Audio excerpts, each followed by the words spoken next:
जालना महानगरपालिकेचे स्वच्छता निरीक्षक अशोक लोंढे यांची खातेनिहाय चौकशी करून निलंबित करावे। सामाजिक कार्यकर्ते गणेश लुटे यांचे महानगरपालिकेला अनेक वेळा निवेदन। 2 दिवसात कारवाई न झाल्यास आंदोलन छेडणार, सामाजिक कार्यकर्ते गणेश लुटे यांचा इशारा। जालना शहरामध्ये सामाजिक संघटनेच्या वतीने स्वच्छता मोहीम झाली असून त्या स्वच्छता मोहिमेवर खूप मोठा प्रश्नचिन्ह उपस्थित होते। सामाजिक संघटना 12 महिने काम करण्यात व्यस्त आहे। जालना महानगरपालिकेचे आयुक्त संतोष खांडेकर यांना अनेक वेळा निवेदन दिले।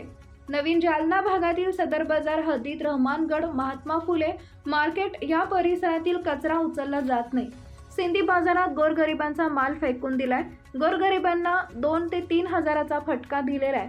आयुक्त संतोष खांडेकर यांनी 2 दिवसात कारवाई न झाल्यास स्वच्छता निरीक्षक अशोक लोंढे यांची खातेनिहाय चौकशी करून निलंबित करा, अन्यथा आंदोलन छेडणार असल्याचा इशारा सामाजिक कार्यकर्ते गणेश लुटे यांनी आज दिनांक 12 ऑगस्ट रोजी दुपारी 3 वाजेच्या दरम्यान जालना महानगरपालिकेला दिलाय। जालना शहरातील जे स्वच्छता मोहीम चालू आहे त्या मोहिमेवरती खूप मोठा प्रश्नचिन्ह उमटत आहे। कारण वर्षाचे 12 महिने स्वच्छता निरीक्षक हे कामं करते, स्वच्छता कर्मचारी कामं करते आणि त्या अनुषंगाने ही जी मोहीम चालू आहे जालना शहरातील स्वच्छता, तर याच्यामध्ये खूप मोठा काहीतरी षडयंत्र असं रचलेलं असं वाटतं। कारण की सामाजिक जे संस्था आहे त्या तर 12 महिने कामं करण्यात व्यस्त असते आणि ते सोशल वर्क त्यांचा चालूच असतो, त्याच्यात कुठंही दुमत नाही।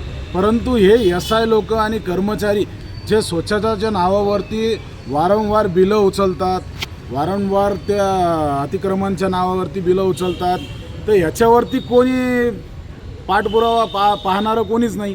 कारण अधिकारी जे मान्य आयुक्त साहेब आहे यांना वारंवार तक्रारी देऊनसुद्धा हे अद्यापपर्यंत आपण पाहत आहे की जे नवीन जालन्यातील सदर बाजार एरिया आहे त्या एरियामध्ये महात्मा फुले मार्केट असेल किंवा रहमानगंज असेल व पूर्ण परिसर, त्या परिसरामध्ये जे कचरा आहे, संग्रामनगर असेल किंवा बसस्टँड एरिया असेल, या एरियामधला कचरा कधीच उचलला जात नाही। परंतु या मोहिमेअंतर्गत थोडाफार फरक पडला, थोडाफार, काही एवढं आहे नाही।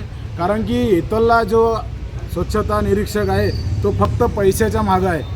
कालच आपण पाहिलं की ज्या फुले मार्केट येथे काही गोरगरीब लोकांचा माल कचरा म्हणून जरी फेकून दिला, त्याच्यावरती ते त्यांचा पूर्ण घराचं समद कारभार त्यांच्यावरती आहे। तो म्हणजे त्यांची कमाई जी पुंजी आहे ती ह्या स्वच्छता निरीक्षकांनी निष्काळजीपणाने फेकून दिली। म्हणजे लोक तिथं सिंधी बाजारात इतकी अडचण आहे, आता सध्या अगर आयुक्त साहेब तिथं निघाले तर त्यांना दिसून येईल की सगळं अतिक्रमण कसं वाढलेलं आहे आणि तिथं कमीत कमी 10 वेळेस ते अतिक्रमण काढण्यासाठी मोहीम राबविली। तिथल्या गोरगरिबांना उठवण्यात आलं, घरोघरी त्यांना उचलून सनी काढण्यात आलं। म्हणजे ते लोक दिवसातून 200-400 रुपये कमीत नाही, त्यांना 2-4 हजाराचा फटका यांनी वारंवार दिलेला आहे।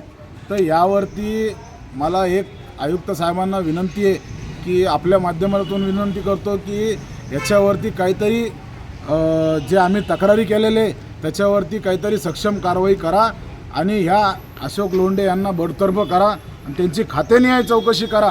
यासाठी मी वारंवार पत्रव्यवहार चालू आहे, परंतु जे आयुक्त मॅडम आहे त्याच्यावरती पूर्ण पाणी फिरत आहे। ते कशामुळं हे त्यांना माहिती आहे, परंतु मी आपल्या माध्यमातून सांगतो की येत्या 2 दिवसात जर का त्याच्यावरती कोणती कारवाई न केली तर लोकशाही पद्धतीने आम्ही आंदोलन छेडणार म्हणजे छेडणार।